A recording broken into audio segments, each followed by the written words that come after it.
Saludos! I just wanted to make a quick video today and teach you how to use the verb dar, which is the verb to give. So as such, it's very handy.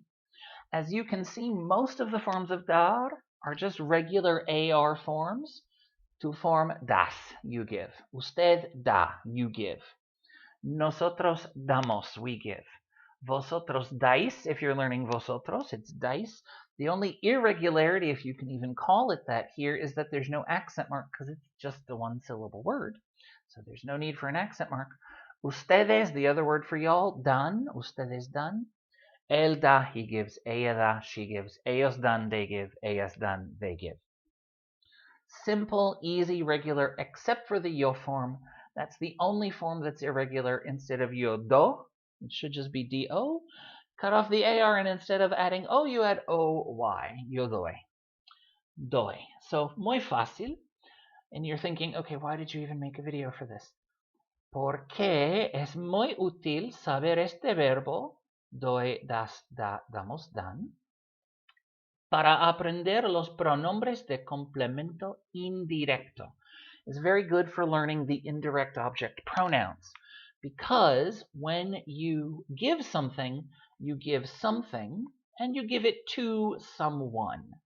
Now, it's entirely possible to say, what'd you give? And it's understood that you mean, to the bake sale or to the fundraiser or something.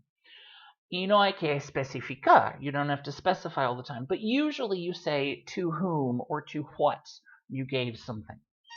So in Spanish, if you are expressing that idea, and you usually are, you're going to have a pronombre de complemento indirecto, an indirect object pronoun. So I'm going to use the same example in all of these and just change to whom the money is being given. Paco me da dinero. Paco gives me money. He gives it to me. You can say Paco me da dinero a mí, but you would never ever say that. It doesn't make any extra sense. It doesn't mean anything extra if you add that. Paco me da dinero. So Paco te da dinero. Paco gives you money. If you want to be emphatic, I guess you can say Paco te da dinero a ti. But adding the a ti, just like the a mí in the previous sentence, doesn't add anything, and you still have to have the te. You still have to have the me if you say me da dinero. Paco le da dinero. Paco gives. Now here you might want to go ahead and specify. Paco le da dinero could be he gives it to him. It could be he gives it to her. It could be he gives it to usted. Paco le da dinero could be to him, but it could be a Jaime, a Miguel, a Juan. The options are endless. So you don't have to specify to whom it is given, but you can. Paco le da dinero a Jaime. It's optional, but if it clarifies things, go ahead and say a quien le da dinero.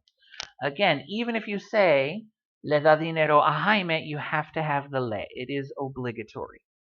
Paco le da dinero a Jimena. He gives it to her, to Jimena. Fine, you can say Jimena, you can leave her out. But the le will still be there. Paco le da dinero a usted. Because the usted form is the same as the él and ella form, a veces vale la pena decir a usted. Sometimes it's worthwhile to say, Paco gives you money to you. In English, it sounds ridiculous if you repeat it that way. Pero en español, a veces vale la pena. Sometimes it's worthwhile. Paco nos da dinero cannot mean anything except Paco gives us money. So there's absolutely no reason to say a nosotros or a nosotras. It's completely redundant and unnecessary. We sometimes do it for emphasis, but it does not add any meaning. It does not clarify anything. Paco nos da dinero. If you're learning vosotros, the vosotros form is os, not vos for some reason. Paco os da dinero. He gives y'all money. A vosotros o a vosotras. Again, doesn't clarify. It's just emphatic or redundant. Paco les da dinero. A ellos, a ellas. Again, you can specify.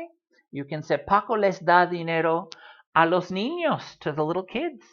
Paco les da dinero a sus sobrinos. He gives his nephews or his nieces and nephews money. Fine. Paco les da dinero a ustedes. He gives y'all money. You don't need the ustedes unless it clarifies that I mean to you guys. A ustedes, not a ellos, not a ellas. But a ustedes les da dinero. The a mí, a ti, a usted, a ustedes, a Jimena, a Jaime, whatever, can go at the end, can go at the beginning. It will normally go in one of those two places. Usually at the end. Don't stick it in the middle somewhere. The les, the os, the nos, the le, all of these pronouns, you notice, where do they come? They come to the left of the verb. So if you give something to someone, it goes to the left of the conjugated verb. We'll act a little bit differently with infinitives, with commands. We'll see that at another time. Los pronombres, the short list, me, te, le, nos, os if you're learning vosotros, and les. Fácil.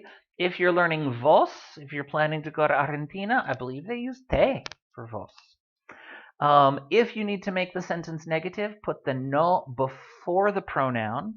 Paco no nos da dinero. He's not giving us money.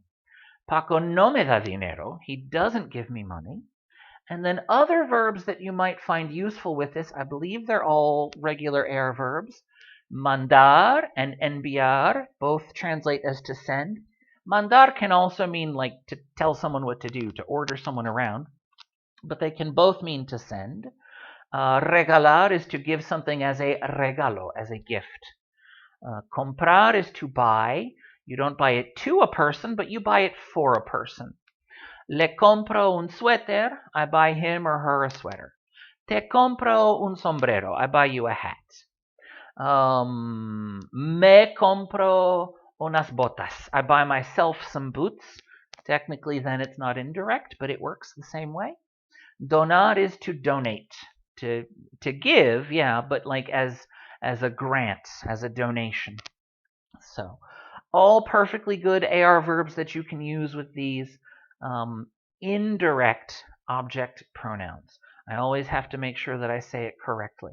Did I say it correctly above? Indirecto. Muy bien, muy bien. Indirect object pronouns. I always have to make sure I didn't say indefinite, because that's a different thing. And there's no indefinite pronoun. Or are there? Pregunta para otro día. No sé. Pues, hasta luego. Chao. Que la pasen bien. Que estudien mucho. Bye.